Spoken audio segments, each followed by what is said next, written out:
Farm and Gin Show is a 71-year-old institution, free educational event.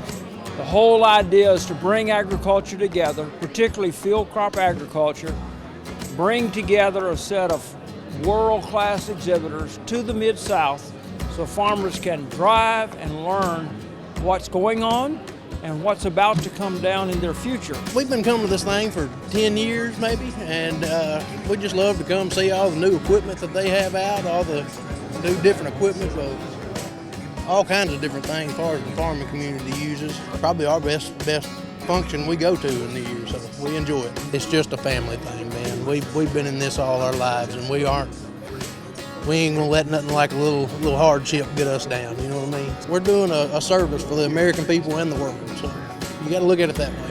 Been coming since 1987 or 88. There's always at least 3 or 4 new things you find, and new varieties on a particular crop, or something to help with your equipment, or this, that, and the other. This always learn something. We farm cotton and mostly, and alternate corn and soybeans. Hope it's a lot better and a whole lot cheaper on the expenses.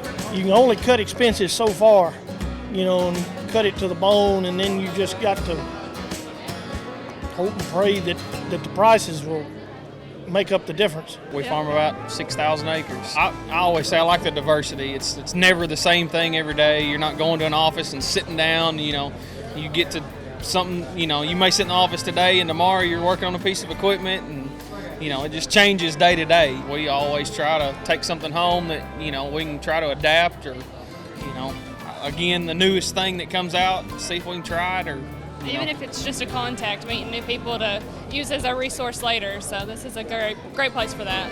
I'm 58. I've been farming 41 years, and I'm about to pass the torch to the younger generation. The weather, the prices, you make a little money, prices of everything goes up.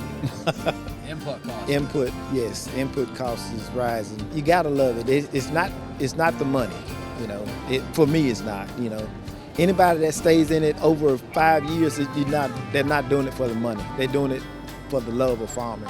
Just let me know that I'm not the only one out here. I mean, it's a lot of support. You got a lot of people doing the same thing, and like you said, without agriculture, nobody can eat. People from a lot of different states come. All the new products that they advertise, and get a chance to look at them, maybe do a better job of farming. I've been doing it a long time, so I guess I'll keep doing it as long as I'm able to. We've got wheat now growing, and that's looking pretty good.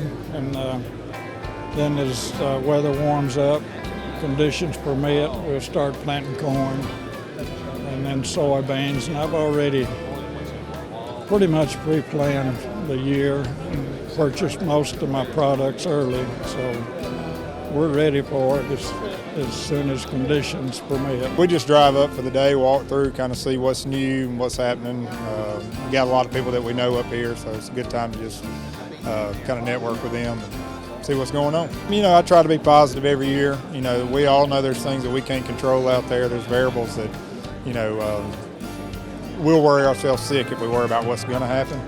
Best thing for me to do is know what works on average on my farm, put those practices in place. Don't be scared to try some new things, but always we try to have a positive outlook. We've got goals set, and we plan to achieve those goals. I always tell everybody this would be the worst profession in the world if you didn't love it, because you really can't control anything about it. It changes every year. Best thing you can have is amnesia. Probably just the challenge overall, along with all the other talking points, just being a part of feeding the world, being such a part of a small percentage of people feeding such a large percentage of people. There's just kind of a pride in that, and feeling like you're doing what the Lord's called you to do, getting to work in His creation all day, every day. It is a huge challenge to be in agriculture and to do that successfully. You have to know everything from global events to how do I manage to get labor from my operation. So this is truly where we try to give a sense of here's what's happening in the world, and we see that through the eyes of 330 exhibits, American agriculture is so important. We need to continue to provide as much as we can to help our farmers and ranchers and producers.